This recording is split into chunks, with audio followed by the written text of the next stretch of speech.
My sister-in-law says I'm not pretty enough for her wedding, but ends up devastated. Hi everyone, I'm Carmen, I'm 28 years old, and I work as an accountant for a mid-sized company. I never thought I'd be writing this story, but here we are. My sister-in-law Elena just received the biggest lesson of her life, and honestly, I can't say I feel bad about it. To give you some context, I've been married to my husband Daniel for 3 years.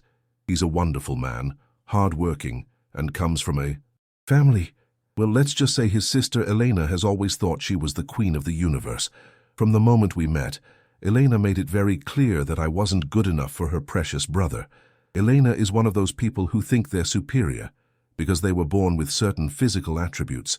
She's 5'9", naturally blonde, blue eyes, and works as a freelance model. I, on the other hand, am 5'4", have brown hair, wear glasses, and I'm definitely not what you'd consider conventionally beautiful. But you know what? It's never bothered me. I have a solid career, I'm intelligent, and Daniel loves me exactly as I am. The trouble started 6 months ago when Elena announced her engagement to Ricardo, an architect she met at a photo shoot. She immediately began planning what she called the wedding of the century. Everything had to be perfect, elegant, and according to her words, magazine-worthy. Ah, yes, because we all know that the value of a wedding is measured by how many photos end up in gossip magazines, right? Things got tense when Elena started planning her bridesmaids list. She had invited her model friends, all tall, thin, and, of course, photogenic. When Daniel mentioned that I should also be a bridesmaid, Elena made that face she makes when she smells something unpleasant. "Oh, Daniel," she said in that sugary voice she uses when she wants to sound nice, but is actually being cruel. "You know Carmen is, well, Carmen, but the wedding photos are very important to me. I need everything to look perfect and harmonious." Daniel got upset, of course. He told her I was his wife and deserved to be in the wedding as a bridesmaid. But Elena had her answer ready. "Look, Carmen can be in the wedding, sure, but maybe she could, I don't know, handle something more discreet, like the guest book, or help with the guests, something where she doesn't have to be at the altar with the other girls." The implication was clear. I wasn't attractive enough to stand next to her model friends in the official wedding photos, because obviously the main purpose of a bridesmaid is to be a decorative accessory and not, you know, emotionally support the bride. How silly of me to think otherwise. Daniel was furious, but I asked him to let it go. I didn't want to cause family problems. Elena took advantage of my silence to continue with her hints. At the following family gatherings, she always found subtle ways to remind me of my place. "Carmen, have you thought about changing your glasses style? Something more modern, maybe," she'd say while flipping through fashion magazines. Or, "Daniel, you should take Carmen to a good beauty salon. I know an excellent one that works miracles." The last straw was during the rehearsal dinner, a week before the wedding. Elena had organized an elegant dinner at an exclusive restaurant to practice the wedding protocol. I was seated at a side table with some distant relatives, while the bridesmaids had a main table overlooking the garden. Halfway through dinner, Eleanor approached me with a fake smile. "Carmen, dear, I need to ask you a huge favor," she said, sitting next to me. "Could you coordinate with the photographers during the ceremony? You're so organized and I'll be busy with, well, being the bride." "Don't you have a wedding coordinator for that?" I asked. "Yes, but I prefer someone from the family to handle the important details. Besides," she lowered her voice, "between you and me, I think you'd look a little out of place standing at the altar with the other girls. They're all professional models, and you know how photos are. People will notice the difference." Oh, how considerate. Worrying about how I'd look in photos while basically telling me I'm too ugly for her wedding. Truly an angel of consideration. That night, Daniel found me crying in our room. I told him what had happened, and he was so furious he wanted to cancel his participation as best man. But I knew that would only cause more family drama. "Let her," I told him. "In the end, she's only showing her true colors. I don't need to be at her altar to be happy." But inside, I was planning something. You see, there's something Elena never knew about me. Something I kept secret because, honestly, I never felt the need to show off. My job as an accountant isn't at just any company. I work for Montoya and Associates, one of the most prestigious accounting firms in the city. We handle accounts for large companies, celebrities, and yes, some important politicians. I also have my own tax consulting business that I've been developing for the past 2 years. But most importantly, I'm the personal accountant for the Herrera family. Don't know who they are? Well, Elena didn't either. The Herreras own the most exclusive hotel chain in the region, including the Royal Palace Hotel, where Elena had booked her wedding reception. Don Roberto Herrera is a charming 65-year-old man who has always appreciated my work. When I helped him solve a complex tax issue that would have cost him millions, he told me, "Carmen, if you ever need anything at all, just call me." Guess what? That moment had arrived. The wedding day came, and I attended as just another guest. I wore an elegant but discreet navy blue dress, my regular glasses, and my hair in a simple bun. Elena, I must admit, looked spectacular in her $15,000 designer dress. The ceremony was beautiful. Elena and Ricardo exchanged emotional vows, and the photos with the model bridesmaids came out perfect. I stayed in my place, smiling politely and congratulating the couple when appropriate. After the ceremony, we all headed to the Royal Palace Hotel for the reception. Eleanor had reserved the main ballroom, with capacity for 200 people, exotic flower decorations, and a 5-course menu prepared by an international chef, because nothing says lasting marriage like spending the equivalent of a house on a single night, right? The reception started perfectly. Elena glowed as she received congratulations and posed for photos. I was seated at a table near the back, with some of Daniel's cousins quietly enjoying dinner. It was around 9 p.m. when things started getting interesting. The hotel coordinator discreetly approached Elena during the main toast. I could see from my table how Elena's face gradually changed from a radiant smile to confusion and then to panic. A few minutes later, Elena excused herself from her guests and ran toward the hotel reception, with Ricardo following her. The music continued, but some guests began murmuring, wondering what had happened. I didn't have to wait long to find out. Daniel approached my table with a worried expression. "Carmen, something's happening. Elena is at reception arguing with the hotel manager. She says there's a problem with the payment." "A problem with the payment?" I asked, feigning surprise. Apparently the credit card she used to pay the deposit was declined, and now the hotel is demanding full payment before continuing service. It's like $50,000. I slowly got up from my chair. "I'm going to see if I can help." I walked toward reception, where I found Elena in full meltdown mode. Her perfect makeup was streaked with tears, and she was yelling at the poor hotel manager. "This is ridiculous," she sobbed. "I'm a well-known model. This wedding is going to be in magazines. It's free publicity for your hotel." The manager, a professional middle-aged man, maintained his composure but was firm. "Miss, I'm sorry for the situation, but our policies are clear. Without full payment, we cannot continue service." The classic "don't you know who I am" tactic always works wonders, especially when your only credential is posing for underwear catalogs. "What exactly is the problem?" I asked, approaching the group. Eleanor looked at me as if I was the last person she wanted to see at that moment. "Carmen, this isn't your business. Go back to the party." "I just want to help," I said calmly. Ricardo, the groom, looked desperate. "My father was going to transfer the money tomorrow morning, but the hotel says they need payment now, and none of our cards have enough limit to cover everything." "How much do you need?" I asked the manager. "It's $52,000, ma'am."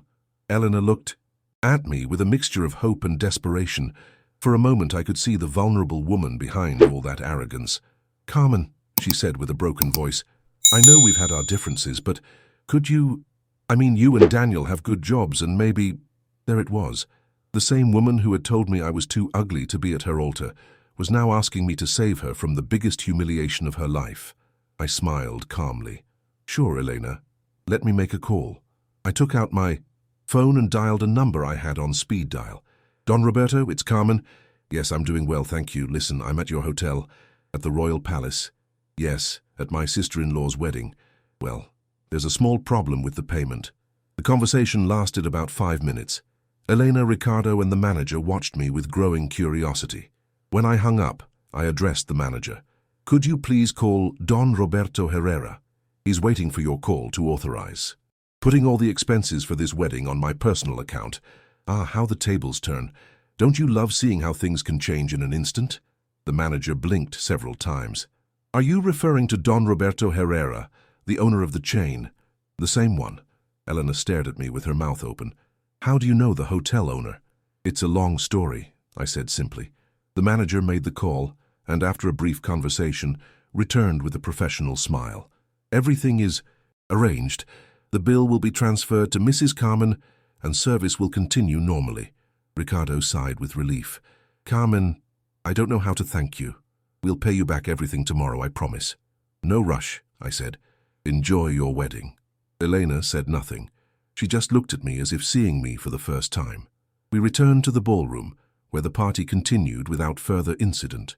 Dinner continued. There was dancing, and the guests never found out about the drama that had occurred at reception, but something had changed. For the rest of the night, Elena looked at me differently. It was no longer the condescending look from before.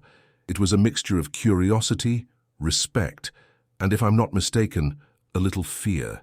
Because nothing changes a person's perspective faster than realizing they completely underestimated someone. Update 1.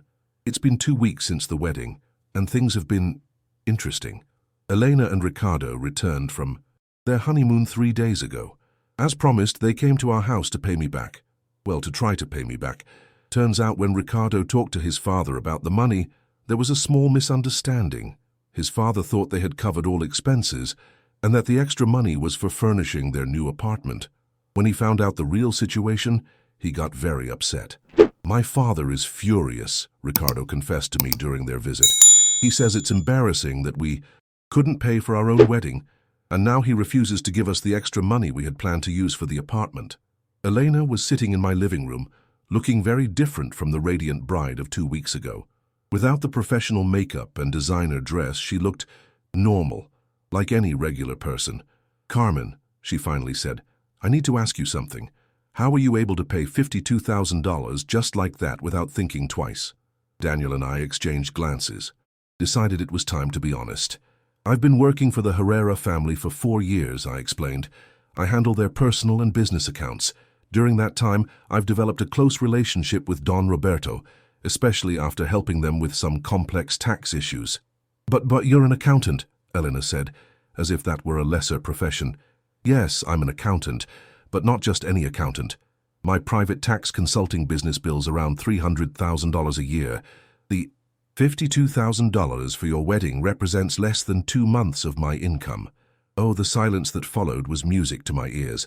Nothing like a little financial reality to put things in perspective. Elena seemed to be processing this information. Why didn't you ever tell us about your business?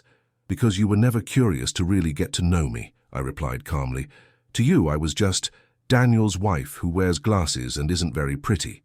You never bothered to ask about my work, my interests, or my goals.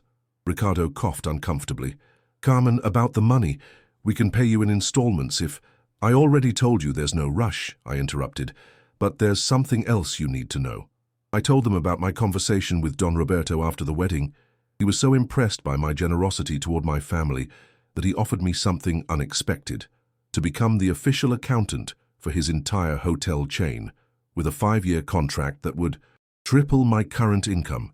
So technically, Elena, your wedding didn't just cost me nothing. It actually made me more money than I had ever imagined. Update 2. 3 months later, and things continue to be surreal. Elena has completely changed her attitude toward me. In fact, she's changed completely in general. After discovering the truth about my financial situation, she started asking questions about my work, my business, and how I had managed to build my career. Turns out, Elena, behind all that arrogance, was quite insecure about her future. Her modeling career wasn't as successful as she pretended. Most of her jobs were for local catalogs and small photo shoots. At 26, she was already starting to worry about her long-term financial stability. Carmen, she told me during a family dinner last month, do you think you could teach me something about finances? I mean, about how to invest or, I don't know, be smarter with money. How curious. Suddenly, the ugly accountant had become a desirable mentor.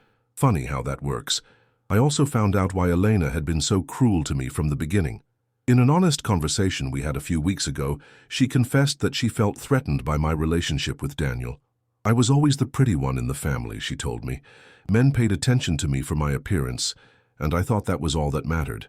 But when Daniel chose you, someone who obviously had much more to offer than just looks, I realized that maybe I didn't have as much value as I believed. That's why you attacked me, I understood. Yes, if I could convince everyone, including myself, that you weren't good enough, then I wouldn't have to face the fact that maybe I wasn't as special as I thought. It was a revealing conversation. It doesn't justify her previous behavior, but at least it helps explain it. Ah, human psychology. It's always easier to try to tear others down than to build yourself up, right? As for the wedding money, Eleanor and Ricardo are paying in monthly installments. Not because I demanded it, but because they insisted. Ricardo got a better job as a senior architect at a prestigious firm, and Elena has started taking business administration courses at night. But here comes the best part. Last week, Elena asked me for a job at my consulting firm. I know I don't have experience in accounting, she told me, but I'm organized. I learn fast and, well, you need someone to handle client relations. I know how to present myself professionally. The irony was delicious. The same woman who had told me I wasn't presentable enough for her wedding was now asking me to hire her to represent my business. Why should I hire you? I asked directly. Because you know me. You know exactly who I am, both the good and the bad. And because, well, I owe a lot to this family, and this would be a way to start giving something back. I decided to give her a fair chance. I hired her as a part-time administrative assistant with the possibility of growth if she proves she can handle the responsibilities. So far, she's been an exemplary employee. She arrives early, stays late when necessary, and has shown genuine interest in learning about the business. Update 3. 1 year after the wedding, and my life has completely changed. My consulting firm now has 8 employees, including Eleanor, who has become my most trusted account manager. Who would have thought? Daniel and I bought a new house in one of the most exclusive neighborhoods in the city, not because we needed to impress anyone, but because we could finally afford it comfortably. Elena and Ricardo moved to a smaller but more practical apartment, and they've been saving money like never before.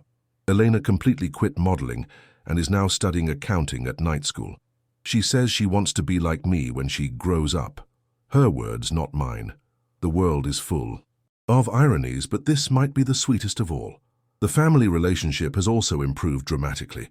Elena is no longer the arrogant princess from before.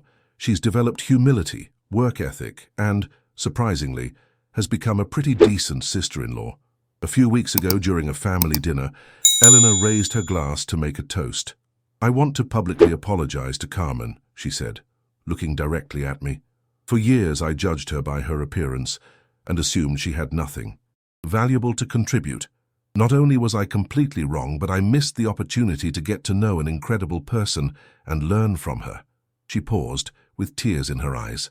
Carmen, thank you for saving my wedding. Thank you for giving me a job when I didn't deserve it. And thank you for teaching me that true beauty comes from what you build, not from how you look.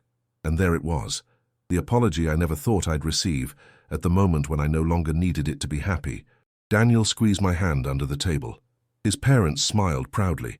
And for the first time since I met this family, I felt completely accepted. But the best part of this whole story isn't the revenge. It's not the money or the professional success, or even Elena's apologies. The best part is that I maintained my dignity throughout the entire process. I never stooped to her level. I never responded with cruelty to her cruelty. I simply waited for my moment and demonstrated my worth through my actions. And in the end, that was worth more than any wedding photo. And that's it, friends. What do you think of this story? Do you think Carmen did the right thing by helping Elena after everything that happened? Or would you have let her figure it out on her own? If you enjoyed this story of poetic justice, don't forget to like this video and subscribe to the channel for more stories like this.